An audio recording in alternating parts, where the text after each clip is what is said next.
అరే ఆగు మంచోడ ఏసి గుద్దలు కనిపించుకోడు కదా ఇది అవునా కదా మరి ఆడు శిల్క చెప్పి అడిగేసారు చెప్పినా లేదా పాలించే వారిని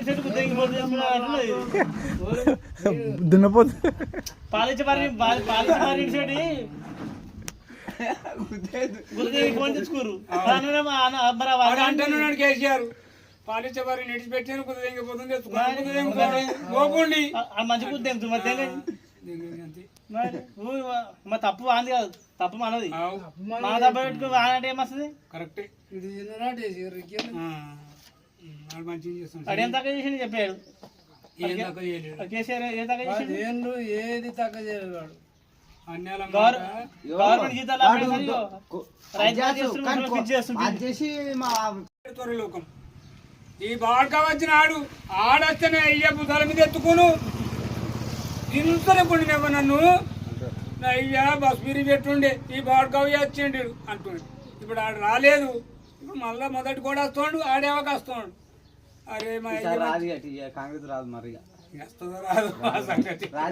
ఇగో కాంగ్రెస్ ఆ టీఆర్ఎస్ వచ్చినానికి ఆయనకి వచ్చిన పరగలేదు ఆయన గ్రామంలో నెంబర్కి వెళ్ళి మాట కేసీఆర్ ఇప్పుడు సర్పంచ్ ఎలక్షన్లు ఉన్నాయి కదా సర్పంచ్ ఎలక్షన్లు ఉన్నాయి కదా అలాగే మరి అందులో సర్పంచ్ ఎలక్షన్లో నేను రానానే వెనక సరిపెడుతుంటాడు రాను అనుకుంటా రాదు కాంగ్రెస్ అని కేసీఆర్ సర్పంచ్ ఎలక్షన్ అన్ని అయిపోతుంది అన్ని జాతిగా మాట్లాడు మనం తెలంగాణ గురించి ఈడు కూడా చెప్తాడు ఈడు రేవంత్ రెడ్డి గారు కూడా చెప్తాడు ఒక్కొక్క అందులో ఈడు కూడా చెప్తాడు సమాధానం ఇలా ఏంటంటే అపోజిట్ పార్టీ అయి మాట్లాడక తప్పదు కానీ ఆయన పోరాడదు ఎడికెళ్ళి వచ్చింది అంటాడు అని అంటాడు ఈడు లెక్క ఆడు ఢిల్లీకి సోనియా గాంధీ ఉత్సవించిన మొగడు అంటే వాడిని నరేంద్ర మోడీ ఉత్సవించినాడు ఇలా గెలుస్తుంటాడు మా ఆడికే పెడుతుండే సార్ మొన్న ఏమన్నాడు ఎలక్షన్ మొన్న అగర్ సింగ్ గెలుస్తుంటేనే అగ్గి పెడుతున్నాడు అది కరెక్ట్ ఎంత ఎక్కడెక్కడ రాష్ట్రాలకు కలిసి వచ్చిండాడు అగ్గి రేవంత్ రెడ్డి అంటాడు హైదరాబాద్ చుట్టుముట్టు సముద్రం ఉన్నది అక్కడ సముద్రం అంటారా అప్పుడు మనకు రాష్ట్రం అప్పుడు వచ్చినప్పుడు మరి హైదరాబాద్ ఒకటి రాలేదు మనకు మరి హైదరాబాద్ కాదు మరి తెలంగాణ లెక్క మీకు అసలు సంగతి తెలియదు తెలంగాణ మాట్లాడింది ఇట్లా అప్పుడు కేసీఆర్ ఓన్గానే మాట్లాడా ఇట్లా ఇప్పుడు దిగిపోయినాక మాట్లాడు మంచి చేసి ఈయన లెక్క ఇక్కడ జైలేస్తాడు మరి నీ డైరీ ఉండద్దు గవేనారా మాట్లాడి నీకు నీ గుడ్డు తీసుకెళ్తా కోటిలు ఆడతా నీకు పిండి పెడతా పోషిస్తా కోటిలు ఆడతా గిల్లి మాట్లాడతా పేగులు మెడలు వేసుకుంటా పేగులు మెడలు పెట్టి తొక్కుతా ఇంకొక ఆడేమేస్తుంది పేరు మరి అన్నీ చెప్తావు ఏం దొక్కుతావా నువ్వు మహారాష్ట్ర పోయి నువ్వు మహారాష్ట్రం దొక్కినాను కాంగ్రెస్ నువ్వు ఎక్కడెక్కడ ఇప్పుడు నీ పెద్ద పోస్ట్ వచ్చింది పెద్ద ఇప్పుడు అందరికి పెద్ద నువ్వు ఎట్లా మాట్లాడాలి అనికి మనకి మాట్లాడాలి అట్లా అనుకుంటూ మాట్లాడాలి దానికి ఇదిపించుకున్నాను ఇంకో పని ఎక్కడ చేయాలి మరి చేసి పెట్టాలి ఇంకో పని లేదు నువ్వు పంటే కేసీఆరే నిలబడితే కేసీఆరే ఆయనది అడుగుతోసిన జాగ్రత్త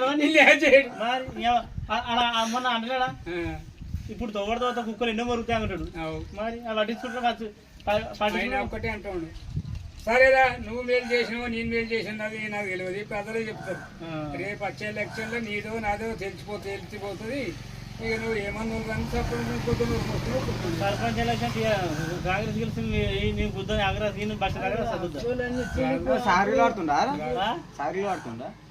ఓన్లీ వాడే ఓడి గెలిస్తే కదా రమేష్ అయితే గెలవాడు సాగర్ అయితే గెలవాడు కాంగ్రెస్ మంచిది కదా అన్నది కాదు మంచిదే కానీ నాయకులు చేస్తున్నారు చేసే నాయకులు ఎంత తొలిగాడుతున్నారు దామోదర్ ఏం తప్పలేదు 30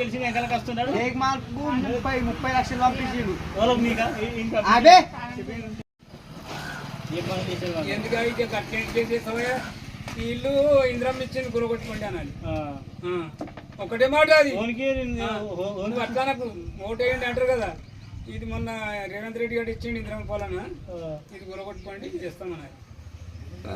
ఎవరు అసలు చూడండి.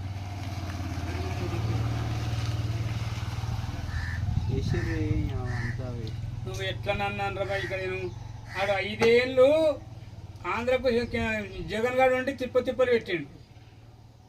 ఆడు పోయిండు, వాళ్ళు సర్వ బాధపడ్డారు.